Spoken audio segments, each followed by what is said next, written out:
this video, we are going to see how to solve a math problem that is more challenging than it seems. The problem itself is conceptually simple, but actually solving it is challenging because it leads to equations that are a little bit tedious to solve. So, we are given the equation of a parabola, and we want to determine the value of the radius of two identical circles so that one is above the parabola and tangent to the y-axis, the other one is below the parabola and tangent to the x-axis, and both circles are tangent to the parabola at the same point. So it seems to be easy, because all we have to do is to write the equations that define tangency and solve them. But the challenge is to do it entirely analytically without using a software. So, in order to solve the problem, let us start by defining the point P1 as the point where the upper circle touches the y-axis. By definition, the x-coordinate of this point is 0, and we are going to denote its y-coordinate by y0. Likewise, we will call P2 the point where the lower circle touches the x-axis. Its y-coordinate is 0, and we denote its x-coordinate by x0. From there, we conclude that the center of the upper circle, which we call O1, has coordinates r and y0, while the center of the lower circle, which we call O2, has coordinates x0 and r. Now, the point of tangency of the two circles with the parabola, which we call Q, has coordinates x and y, and we can express the slope of the parabola at that point. It is simply given by taking the derivative of the parabola, so we find that this slope is just equal to x. This implies that a possible direction vector of the parabola at point Q is the vector with coordinates 1 and x. To summarize, so far we have one equation and 4 points for a total of 5 unknowns. Thus, we need 4 additional equations. There are 2 that are obvious. These are the equations that defines the circles. So, for the upper one, the x-coordinate at any point on the circle minus the center's x-coordinate squared plus the y-coordinate of the same point on the circle minus the center's y-coordinate squared must be equal to the square of the radius. In other words, this is just the application of the Pythagorean theorem. We get a similar equation for the lower circle. The 2 last equations are obtained by imposing the condition of tangency of the circles to the parabola. The radii of the circles at point Q must be perpendicular to the direction vector u. So we write that the vectors O1q and O2q are perpendicular to the vector u. Now, we no longer need the figure. We have 3 points, 1 vector, and almost 5 equations. We actually need to turn the 2 last conditions into equations. So we are going to write that the dot product of vector O1q with u is equal to 0. And we can make this dot product explicit by writing it as the product of the x-coordinates of the vectors plus the product of their y-coordinates. Likewise, we can do a similar thing for the vector O2q. Let's clean everything up. We have now our 5 equations which involve 5 unknowns. We can easily get rid of the unknown y by substituting the equation of the parabola into the other equations. So we end up with 4 equations with 4 unknowns. It is useful for the remainder to note that there exists a trivial solution for which all the unknowns are 0. However, we are not interested in this degenerated solution. In order to find the other solutions, let us solve the 3rd equation for y0, as well as the 4th equation for x0. Then, let us substitute the expressions for these unknowns into the 1st and 2nd equations. We end up with 2 equations with 2 unknowns. We can make them look a little bit better by multiplying the first one by x squared and the second one by 4, and then factoring by x squared plus 1. Now, both of these equations are quadratic in R, so we can easily find an expression for R in terms of x. To this end, let us expand the second equation and write it as a second-degree polynomial for R. We obtain two solutions that are real for any real value of x. Then we naturally substitute them into the first equation.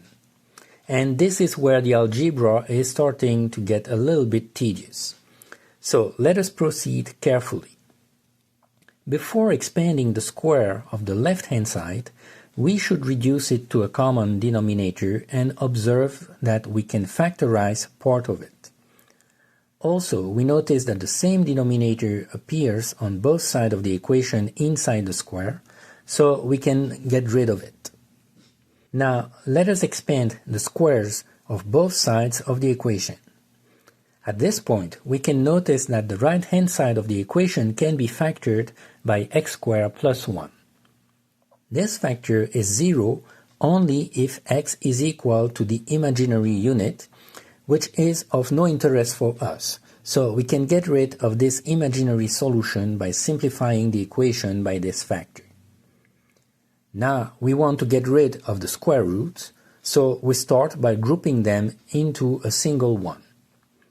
Some simplification appear when we expand the remaining polynomials. Then we get rid of the square root by taking the square of the equation. This leads to a sixth-degree polynomial which is trivially factored by x squared. By dividing by x squared, we get rid of the non-interesting x equals 0 solution, and we end up with a quartic polynomial. Now, all quartic polynomials are exactly solvable, but the general solution is a little bit complicated. So let us see if we can find a factorization by two quadratic polynomials. So we introduce two unknowns a and b. Expanding the right-hand side, we obtained an explicit quartic polynomial, and by forcing the coefficient of each monomial to match with those of the original quartic polynomial, we end up with two equations for a and b, whose solution is a equals -1 and b equals -9. As a result, our quartic polynomial is factored, and all of its solutions are found by simply solving two quadratic polynomials. One of them has two complex roots that are of no interest for our problem, and the other one has two real roots, so there are two potential solutions for x. Now, remember we had also two potential solutions for r in terms of the value of x, so we want to substitute the solution for x into the expression for r. For this, let us start by working at the expression of x squared plus 1, which is straightforward. But now, we also have to take the square root of x squared plus 1, which leads to a not so nice expression involving the square root of a square root. So let us see if we can write it in a nicer way.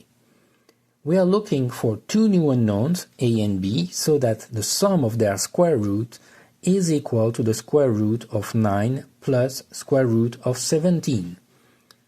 If we take the square of the equation, we retrieve 9 plus or minus square root of 17 for the left-hand side, and a plus b plus or minus 2 square root of a times b for the right-hand side. This implies that a plus b must be equal to 9, while 4 times a times b must be equal to 17. So the solutions for a and b are 17 over 2 and 1 over 2 respectively.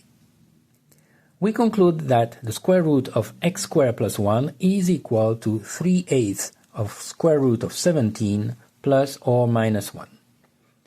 Putting everything together, we obtain four potential solutions for r. Note that in the expressions shown, the plus or minus blue signs must all be the same, whereas the plus or minus red sign can be chosen independently of the blue one.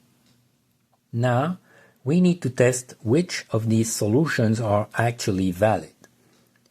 If we choose positive signs for both the blue and red signs, we obtain values for x and r that imply that r is greater than x.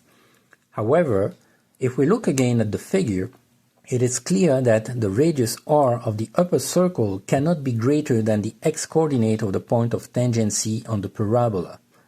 Thus, this solution must be rejected. If we choose the positive signs for the blue signs and the negative sign for the red sign, then we obtain values such that x is greater than r, but smaller than 2 times r. According to the figure, such a solution is fine. Indeed, it is clear that x is greater than the radius, but smaller than the diameter. So this solution is good. If we choose the negative sign for the blue signs and the positive sign for the red sign, we find again that r is greater than x, so this is not an acceptable solution. Finally, if we choose negative signs for both the blue and red signs, we find that x is greater than the diameter, which we just saw is impossible. As a result, we conclude that the non-trivial solution is unique. We can now determine the coordinate of the circle's centers by substituting this solution into the expressions for x0 and y0. Our problem is now fully solved. We can now check with a plotting software that our solution works. So, let us define the value of x that we found. Although the software displays the approximate value of 1.64 for x, it actually works internally with a much more precise value. Now, let us enter the value that we found for the radius. And now that x and r are defined, we can easily define the x-coordinate x0 of the lower circle and the y-coordinate y0 of the upper circle. Let us plot the parabola that we are given. And hopefully, by entering the equations of the two circles, they will turn out to fit perfectly. Perfect for the upper circle, and perfect for the lower circle. Our solution is therefore correct. If you like this video, please give it thumbs up, subscribe to my channel if you haven't done so already, and share the video on your social networks if you can. Thanks for watching.